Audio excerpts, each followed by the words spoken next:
दोस्तों, पाकिस्तान सरकार ने एक बड़ा खुलासा, एक बड़ा दावा किया है। उन्होंने बताया है कि वो चांद पर रोवर भेज रहे हैं।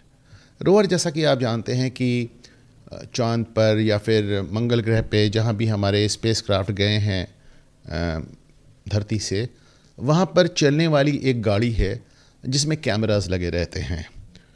और ये पहला रोवर 1970 में यूएसएसआर ने भेजा था, जो कि क्रैश कर गया था।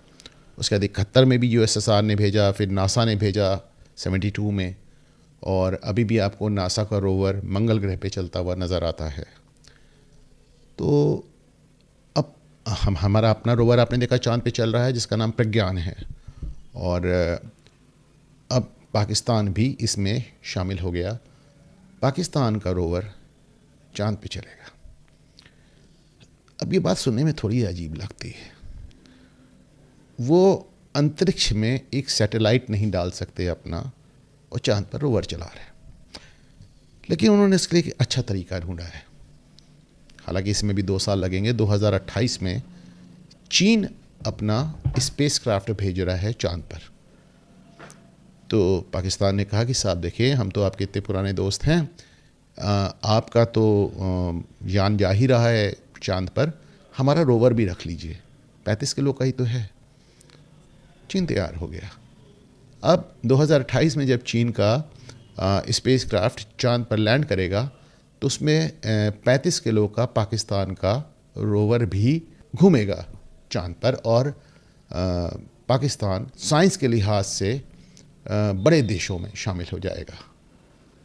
वो अलग बात है कि उर्दू में साइंस का कोई वर्ड ही नहीं है।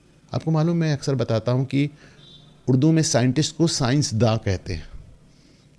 मतलब उनके लिए साइंस का कोई, जब जाहिर सी बात है उनका साइंस से बहुत लेना देना भी नहीं रहता।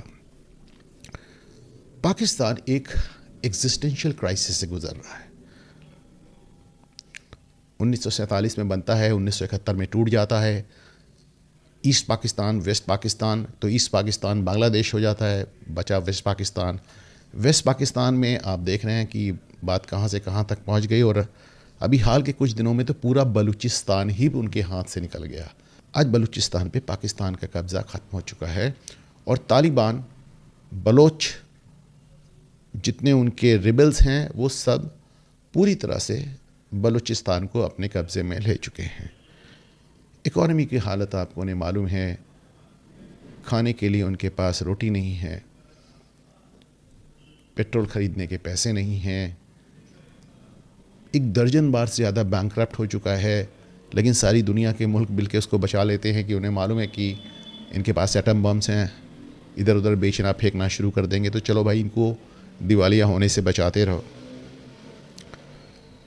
लेकिन पाकिस्तान को, कम से कम पाकिस्तान के हुक्मरान को, जो उनके रूलर्स हैं, उनके नेता हैं, उनको अपनी जनता को एक न एक सुनहरा ख्वाब दिखाना है।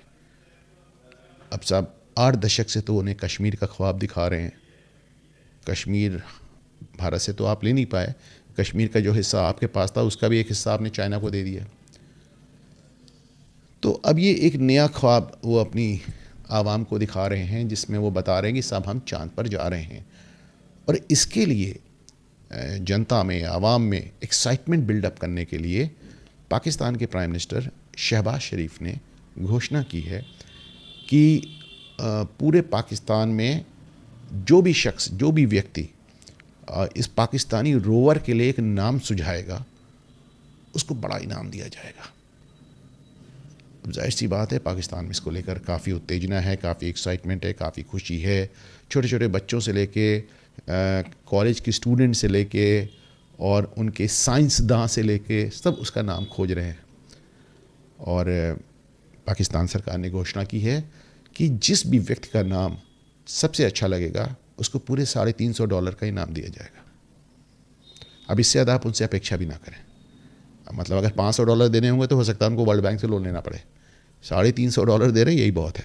देखें, पाकिस्तान ने जो अपना स्पेस मिशन शुरू किया था, उन्होंने ये बनाया था space and upper atmosphere research commission, SUPARCO. ये इन्होंने 1961 में, जबकि हमारा जो इसरो बना था, विक्रम साराभाई ने बनवाया था, वो 1962 में बना था। पाकिस्तान ने हमसे 1 साल पहले इस लाइन में शुरू कर दिया था। अब्दुल सलाम जो इनके इकलौते नोबेल लॉरेट हैं, जिनको बाद में नोबेल पुरस्कार भी मिला और जिसको इन्होंने पत्थर मार के अपने मुल्क से निकाल दिया, उन्होंने शुरू किया था ये मिशन 1961 से लेकर 1967 या 69 तक। 7-8 साल उन्होंने इस मिशन को चलाया था। और बल्कि 1962 में उन्होंने अपना पहला रॉकेट भी लॉन्च किया था।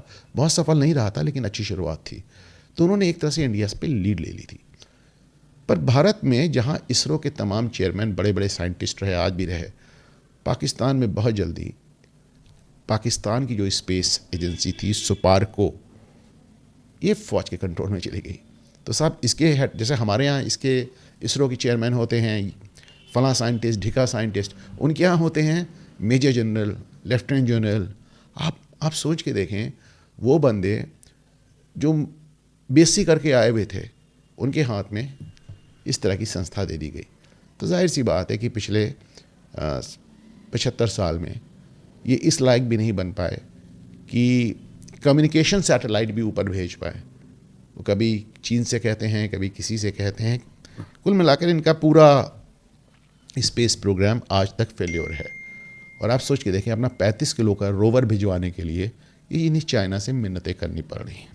देखिए, जुल्फ़िकार अली भुट्टो ने एक बार कहा था कि हम घास की रोटी खाएंगे पर एटम बम बनाएंगे। उनकी दोनों भविष्यवाणी सच साबित हुई। एटम बम भी बन गया और रोटी भी अब घास की ही माशाल्लाह खा रहे हैं। भुट्टो ने यह भी ऐलान किया था कि हम 1000 साल तक भारत से जंग करेंगे।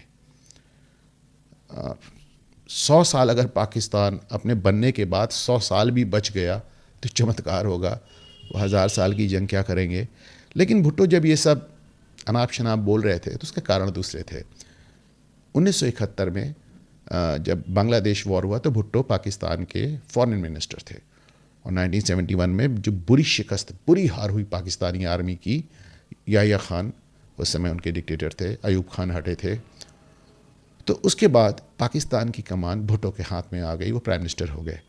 पाकिस्तान एक हारा हुआ मुल्क था, जख्म खाया हुआ था। और ऐसे में भारत विरोधी बातें करना भुट्टो की किसी हद तक मजबूरी भी थी। लेकिन एटम बम बनाने का जुनून पाकिस्तान में रहा और फाइनली उन्होंने काहूटा में इसको बनाया भी।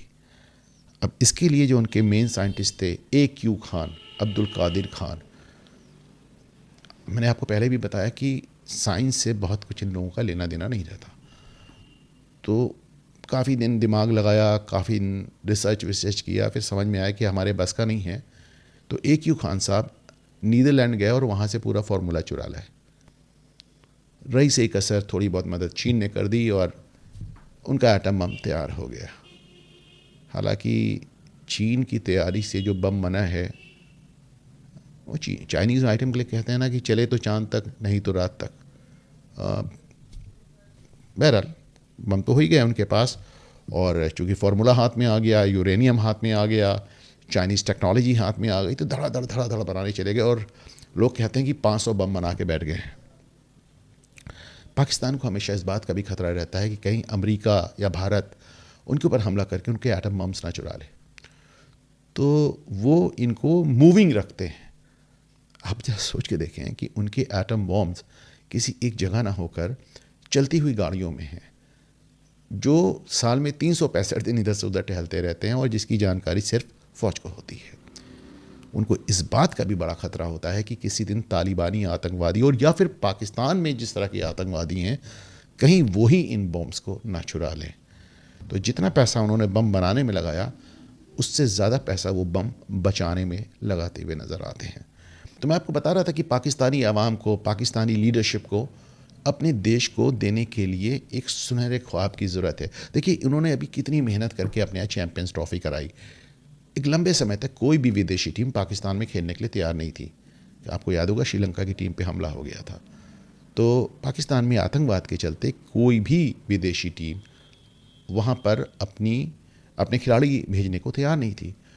तो मिन्नतें करके, कितना पैसा लगा के, स्टेडियम्स बना के, अपना इंफ्रास्ट्रक्चर ठीक करके, लोग कहते हैं कि पाकिस्तान ने अपने GDP का 7% इतना ज़्यादा पैसा इन्होंने खर्च किया है सिर्फ अपने यहाँ चैंपियंस ट्रॉफी जो क्रिकेट की चल रही है इस समय वो कराने के लिए।